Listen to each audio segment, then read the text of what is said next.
Mbe waruzi yuko igikombe c'isi ca 2026 kizoba gitandukanye n'ibindi vyose vyabaye. Uyu munsi ngira ndakoreke ibintu indwi bitangaje abantu benshi batari bamenyereye. Wewe ico ndagusaba mu kuraba video nuko wobanza kuraba aho hasi handitse subscribe, uhakande ufungure n'inzogera ku buryo uzozoguma wakira notification y'ikiganiro nashizeho. Urabe naho handitse like ukoreho. Okay, katubandanye dutangura. Icambere n'aya makipe 48 kuko ku nshuro ya mbere bizoba ari rya mbere mu mateka igikombe c'isi citabiriwe n'ibihugu 48 kuko icahaheruka cari citabiriwe n'ibihugu 32 vyonyene. Ica kabiri ni ibi bihugu bitatu bikomeye bizokwakira iri higanwa ry'igikombe c'isi bikazoba ari bikurikira. Harimwo USA ni Ubwongere, okay, Amerika, USA ni Amerika, Canada hamwe na Mexico. Katubandanye tuje ku ca gatatu kuko turiko turihuta ni incamake. Ikintu ca gatatu kitamenyerewe muri kino gikombe c'isi kizobamwo inkino nyinshi cane kuko kizobamwo inkino zirenga 100 zose. Murumva yuko abakunzi b'umupira muzokwibonera inkino nyinshi cane. Tuje ku ca kane, ikintu ca kane mutari muzi. Mexico izoba ikoze amateka yo kwakira igikombe c'isi inshuro zitatu.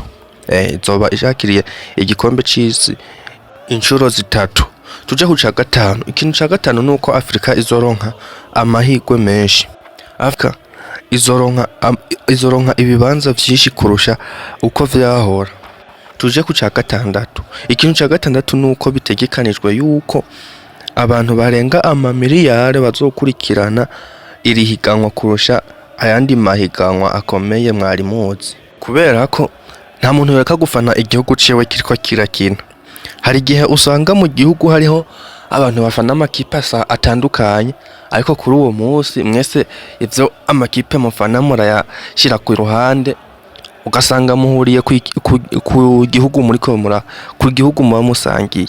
Ntimwama mubibona ino hoho iyo nk'intamba mu rugamba zakinye ukuntu abafana b'amakipe atandukanye, ugasanga umufana wa Message wa Ngozi City, wa Bumamuru, wa Rukinzo, Musongati n'izindi, ivyo mwaba mwabivuyemwo muriko murashigikira igihugu canyu. Nino mwama mubibona. Reka twigire ku cindwi arico ca nyuma. Ikintu cindwi n'ukuntu finale itegekanijwe.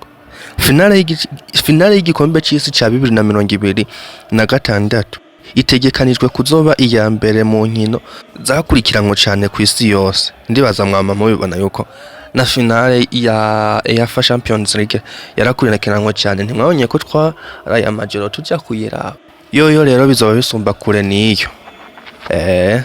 Niwoba ukunda amakuru y'umupira canke ukunda n'igikombe c'isi, vyonda subscribe ufungure n'inzogera ku buryo utazocikwa n'ikiganiro gikurikira.